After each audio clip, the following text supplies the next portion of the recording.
visões diferentes sobre o mesmo assunto, para que você construa, então, a sua opinião. Logo depois que o Internacional repercutiu a notícia e lembrou várias declarações do presidente. Em diversas vezes, Bolsonaro menosprezou a doença. O tema de hoje é: a maneira como o presidente tratou a pandemia pode ter piorado a situação do país no combate à Covid-19? Os nossos debatedores são Augusto de Arruda Botelho, advogado especialista em direito penal. Boa noite, Augusto. Boa noite, Mona Lisa. Boa noite, Caio. E Caio Coppola, bacharel em Direito e comentarista político. Boa noite, Caio. Boa noite, Mona Lisa. Boa noite, doutor Augusto. Boa noite ao espectador da CNN. Começamos com você, então, Caio. Suas primeiras considerações, por favor. Claro. Bom, vou usar essa fala inicial para endereçar a situação que ensejou o tema em debate hoje, que foi a infecção do presidente da República pelo novo coronavírus. Lembrando que a Covid-19 é uma doença para a qual ainda não existe vacina disponível, nem tratamento cientificamente comprovado. E que o presidente ele pertence a grupo de risco, pelo fato de ser uma pessoa idosa e por ter sequelas físicas decorrentes do grave atentado contra a sua vida nas eleições de 2018. Bom, ontem eu e o meu debatedor, o doutor Augusto, nós já registramos aí nossos votos de saúde ao presidente da República e aqui eu reitero a minha torcida para que ele convalesça rapidamente. O que choca é que esse mínimo de empatia com o próximo não é praticado por muita gente que se diz inclusiva, que se diz tolerante, que se diz progressista e até liberal, Ontem, diante da incerteza sobre o resultado do teste feito pelo presidente, a esgotosfera da internet subiu aquela hashtag #ForçaCovid, numa torcida mórbida, explícita ou velada pela morte do presidente. Não é de hoje que a rede mundial de computadores se tornou, por assim dizer, o repositório de insatisfações pessoais de gente muito frustrada com a sua própria realidade. E, nesse sentido, eu vejo o Twitter, por exemplo, muito mais como uma terapia em grupo do que como uma rede social. Mas para uma empresa que viola a liberdade de expressão de seus usuários mais críticos, que censura postagens arbitrariamente e se diz tão preocupada com os tais discursos de ódio, não é estranho que conteúdos desejando a morte de alguém sejam mantidos e ainda promovidos na plataforma? Só um parênteses.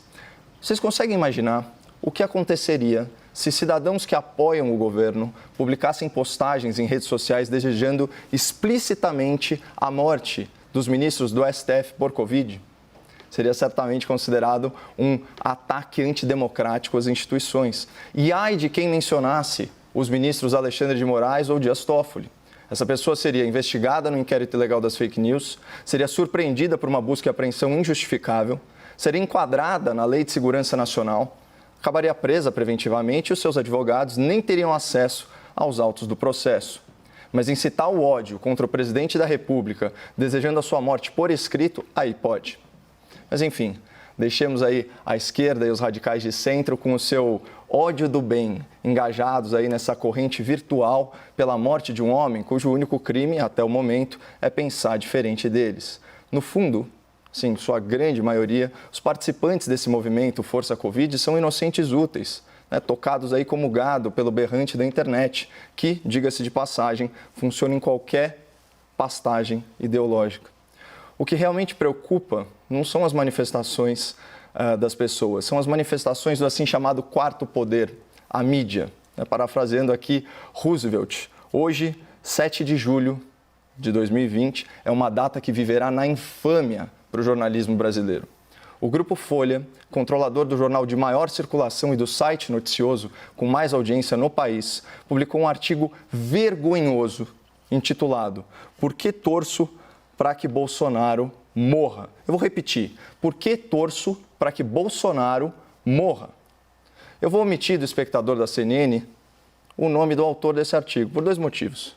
Primeiro, quem escreve com tanto rancor, com tanta imprudência, com tanto radicalismo, na verdade, está desesperado para chamar a atenção. E eu não estou aqui para mimar gente carente. E segundo, na publicação original, online, o jornal Folha de São Paulo não declarou que a opinião do jornalista não reflete a sua própria. E o autor atua como editorialista do periódico, isso já há muitos anos. Portanto, a crítica é essencialmente à empresa que usa o seu vasto poder econômico para fazer militância partidária de muito baixo nível, como o espectador pode atestar né, em trechos dessa ode ao ódio político publicada hoje na Folha. Vou ler isso aqui para vocês. Abre aspas. Jair Bolsonaro está com Covid-19. Torço para que o quadro se agrave e ele morra. Nada pessoal. É que no consequencialismo, ações são valoradas pelos resultados que produzem. O sacrifício ou a morte de um indivíduo pode ser válido se dele advier um bem maior. Então, só para contextualizar o espectador, a ética consequencialista avalia se uma ação é boa ou ruim, justa ou injusta, correta ou incorreta, com base nas consequências, sejam elas intencionais ou não intencionais, desse ato. Ou seja, numa interpretação vulgar, mesmo um crime pode se tornar um ato virtuoso, dependendo dos resultados que ele produz. Então, assim, veja o perigo dessa visão de mundo que vai relativizar a natureza do bem e do mal numa lógica quase maquiavélica, onde os fins justificam os meios. Então, saindo aí da teoria, indo para a prática, o que impede um transtornado mental radicalizado, como era o terrorista Adélio Bispo, né, ex-militante do PSOL, de ler um texto desse e se achar no direito moral de assassinar o presidente da República? E o artigo da Folha insiste nesse argumento e insiste ad nauseam. Olha o que ele diz. A morte do presidente torna-se filosoficamente defensável se estivermos seguros de que acarretará um número maior de vidas preservadas. Vou repetir. A morte do presidente torna-se filosoficamente defensável. Imagina se o povo brasileiro usasse essa lógica para fazer justiça com as próprias mãos contra políticos corruptos. Todo mundo sabe que corrupção num país em desenvolvimento nada mais é que tirar recurso dos mais pobres. E claro, num país em que falta remédio, em que a estrada é esburacada e que a pistola atira sozinha, corrupção mata. Então, pela lógica do jornal aí de maior circulação do país, também seria filosoficamente defensável assassinar políticos ladrões para preservar vidas da população vulnerável? Será que o jornalismo militante está disposto a perder o seu corrupto de estimação, aí em nome do consequencialismo, né? Então, esse artigo incita o ódio político e presta um desserviço à democracia e ao debate público, calcado em ideias defensáveis, em ideias construtivas. A publicação da Folha é uma vergonha para a imprensa nacional e tinha que ser matéria nas faculdades de jornalismo como exemplo de falta de imparcialidade, falta de prudência e acima de tudo, falta de ética.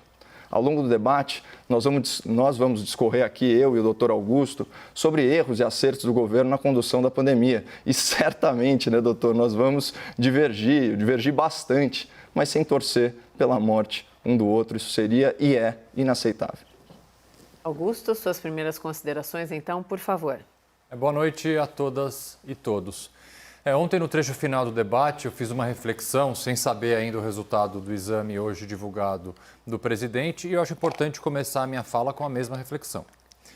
Não há divergência política, divergência partidária, ideológica, não há sequer raiva, desprezo ou ódio que justifique o sentimento de desejar um mal físico a alguém.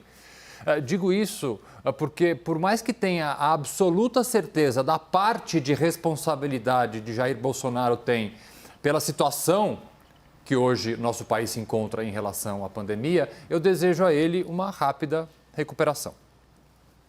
Acredito que poucas vezes, nesses quase 60 debates que participei aqui na CNN, eu tive tanta certeza em responder a pergunta formulada. Vamos lá. A maneira como o presidente tratou a pandemia pode ter piorado a situação do país no combate à Covid-19? A minha resposta é um sonoro e revoltado sim. Com seus atos, omissões, com sua postura e seu evidente desprezo pela vida, o governo federal contribuiu diretamente para piorar a nossa situação. Para começar, eu vou trazer aqui uma triste e reveladora linha do tempo. 10 de março. A questão do coronavírus não é isso tudo que a grande mídia propaga. No meu entender, está superdimensionada o poder destruidor desse vírus. 15 de março, com toda certeza há um interesse econômico nisso. Para que se chegue a essa histeria. 24 de março, pelo meu histórico de atleta, caso fosse contaminado pelo vírus, não precisaria me preocupar. Nada sentiria ou seria, quando muito, acometido de uma gripezinha. 26 de março, O brasileiro tem que ser estudado. Ele não pega nada. Você vê o cara pulando no esgoto ali, sai, mergulha e não acontece nada com ele. 12 de abril. Parece que está começando a ir embora essa questão do vírus. 20 de abril. Eu não sou coveiro, tá? 28 de abril, e daí? Lamento. Quer que eu faça o quê? Eu sou Messias, mas não faço milagre. Eu acho que eu não preciso lembrar o espectador que todas essas frases foram ditas pelo nosso presidente da República. Eu acredito que sequer os apoiadores do presidente e seu íntimo tenham coragem de alguma forma, defender apenas uma dessas frases que eu acabei de dizer. Se fossem apenas as frases, e aqui nesse debate nós já concordamos que o governo federal tem um gravíssimo problema de comunicação, mas se fossem apenas essas frases, nós poderíamos tratar disso de uma forma. Mas não são. Os atos do presidente, principalmente aqueles em que ele ativamente optou por boicotar o tão necessário isolamento, participando e incentivando seus apoiadores a se aglomerarem, a saírem nas ruas, a colocarem em risco a vida de milhares de pessoas, comprovam a irresponsabilidade de Bolsonaro. Agora eu vou comentar um fato recente que mostra, mais uma vez, o desrespeito dele pela vida. Foi aprovado pelo Congresso Nacional, agora em 9 de junho, um projeto de lei que torna obrigatório o uso de máscaras em vários lugares, como igrejas, comércios, escolas. Esse projeto de lei é uma daquelas leis tão óbvias que sequer precisariam ser uma lei. É quase um senso comum. Usar máscara é necessário, ponto. E o que fez nosso presidente? Primeiro vetou do projeto o artigo que obrigava o uso de máscara nos estabelecimentos prisionais. Parece agora que ele quer colocar em prática o bordão, por tantas vezes dito, de que bandido bom é bandido morto. Só que parece o presidente esquecer que no sistema prisional não estão apenas presos criminosos. Estão lá milhares de funcionários, carcereiros, agentes de segurança, pessoas que trabalham no departamento administrativo, médicos, líderes religiosos. Me expliquem uma razão possível para justificar esse absurdo veto que não seja, mais uma vez, o evidente desprezo pela vida humana. E os vetos não param aí. Um outro artigo do PL obrigava uma série de órgãos e estabelecimentos a fixar cartazes, exatamente isso, fixar cartazes informativos sobre a forma correta de se utilizar a máscara. O que o presidente fez? Vetou essa parte. O que de mal teria em obrigar um estabelecimento a fixar um cartaz explicando como a máscara deve ser usada? Mais uma vez, me expliquem, por favor, a razão desse veto. Eu finalizo agora com algo muito grave. Hoje, o presidente, ao comentar o resultado positivo do seu exame, afirmou o seguinte, abre aspas, eu achava que já tinha pego lá atrás, tendo em vista a minha atividade muito dinâmica perante a população. Disse o presidente, portanto, que em algum momento suspeitou ele ter sido infectado lá atrás. Se tomarmos como base, e essa é uma comparação lógica, as datas em que os primeiros exames, aqueles que deram negativo, foram feitos, temos o seguinte, Bolsonaro realizou exames dia 12, 17 e 18 de março. Ou seja, é possível afirmar que neste período havia pelo menos uma suspeita por parte do presidente de estar ele infectado. Agora, pasmem. Justamente nesse período, Bolsonaro saiu às ruas, cumprimentou seus apoiadores, tirou fotos, chegou a rezar com eles naquele cercadinho em frente do Palácio do Planalto. E no dia 18 de março fez uma reunião, num período que evidentemente suspeitava ele estar doente, fez uma entrevista coletiva com vários de seus ministros, um sentado lado do outro.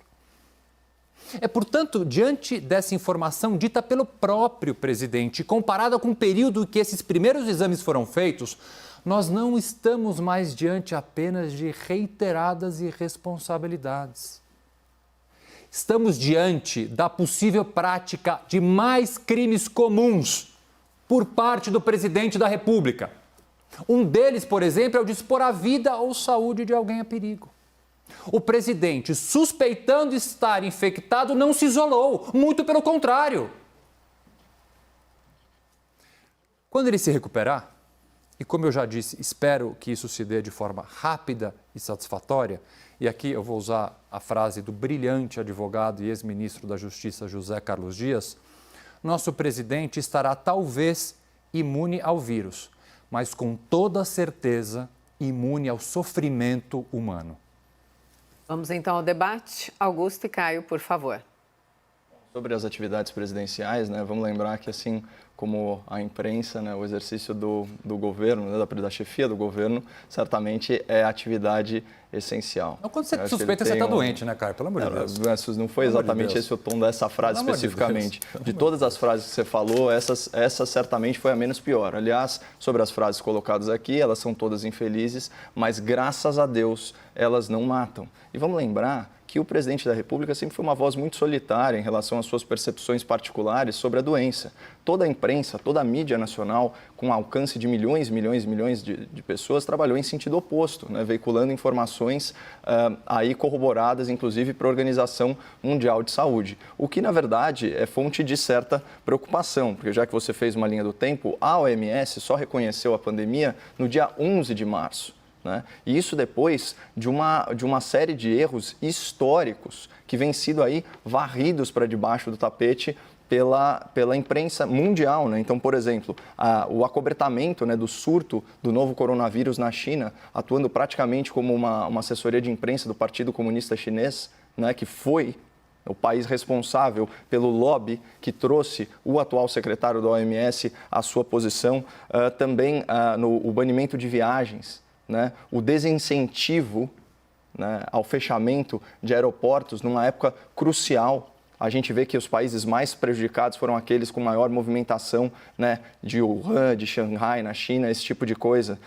Aquela confusão a respeito das máscaras, que chegando a desaconselhar a população a adquirir esses equipamentos de proteção individual, que hoje se sabe tem um benefício comprovado, né, na transmissão, para impedir a transmissão do vírus. Aí, finalmente, a história do Fique em Casa como política pública, né, que depois foi desdita pelo próprio secretário, pelo próprio diretor-geral da OMS, né, que disse que em países em desenvolvimento, como é o caso, por exemplo, do Brasil, o Fique em Casa pode ter efeitos mais perniciosos. Primeiro porque, assim, não dá para a gente imaginar que numa realidade de comunidade é possível você praticar um isolamento social efetivo. E, de fato, os estudos todos que basearam essas medidas, né, principalmente do Imperial College de Londres, falavam que numa situação de isolamento social entre 60% e 40%, haveria aqui no Brasil, nessa altura do campeonato, mais de 500 mil de óbitos. Né? Então, não tem como menosprezar as dezenas de milhares de vítimas aí dessa pandemia aqui no Brasil, mas certamente isso não chega perto do número alarmista que foi aí amplamente divulgado, né? E reiterado na imprensa nacional. Outra coisa, assim, eu acho muito importante, o doutor sempre fala aqui que a pandemia ela é dinâmica, e de fato a gente vai ter uma noção exata da dimensão dessa crise, olhando para trás, daqui a algum tempo. Porque a gente não vai conseguir entender o que foi a Covid-19 sem fazer uma comparação, por exemplo, usando, claro, o registro civil de óbitos com as doenças respiratórias dos anos anteriores, para a gente ver em que medida, né, que isso afetou uma população que, de fato, estava extremamente vulnerável. E num contexto de uma doença altamente infectante, né, como nunca se viu na história da humanidade, é muito difícil você fazer um isolamento social efetivo. Tanto que os números de Nova York, que foi o epicentro da pandemia no Ocidente, né, deixaram isso muito claro. 2/3 das contaminações em lockdown, que é uma versão um pouquinho mais severa, né, do nosso isolamento, da nossa quarentena, 2/3 das contaminações foram dentro de casa. E aqui, de novo, São Paulo é o exemplo típico disso, né? Nós já atingimos aí o platô, na verdade estamos até descendendo no número de óbitos e até de ocupação hospitalar. Aqui em São Paulo nós temos uma metrópole aí de 12 milhões de pessoas, com aproximadamente, mesmo durante a quarentena, 2 milhões de passageiros só no sistema de trens e metrôs. E essas pessoas, elas vão trabalhar nas suas atividades essenciais e elas retornam para casa. Então, qual que é a efetividade desse isolamento ao longo do tempo? É realmente achatar a curva. Só que não a ponto da gente conseguir esperar por um tratamento efetivo ou por uma vacina, né? Vamos falar em um nome comum de cura, né? Não dá tempo de fazer isso. Principalmente num país que não tem tantas reservas econômicas, em que as pessoas precisam trabalhar para sobreviver, né? Então, é aqui que a gente coloca. E qual foi o impacto das medidas, né, do governo federal. Vamos lembrar, né, já a partir de 15 de abril, a gente certamente vai retomar isso, todas as decisões relativas a isolamento social, por competência concorrente, elas passam a ser adotadas pelos prefeitos e pelos governadores, cada qual fazendo o seu plano da forma que bem entende, né? O que a gente pode dizer é que, sim, a situação de saúde, a situação emergencial de saúde pública, ela foi decretada com muita antecedência. A Lei Nacional da Pandemia, que foi sancionada pelo presidente da República, né, uma lei que passou pelo Congresso Nacional, ela remonta ao começo de fevereiro, ela é anterior ao primeiro caso da pandemia aqui no Brasil, ou seja, aqui em São Paulo. O primeiro óbito da pandemia foi 16 de março, acho que, se não me engano, em 6 de fevereiro, essa lei já estava vigente. Então, todos os governadores já estavam com condições aí de fazer as contratações, de preparar os seus sistemas de saúde.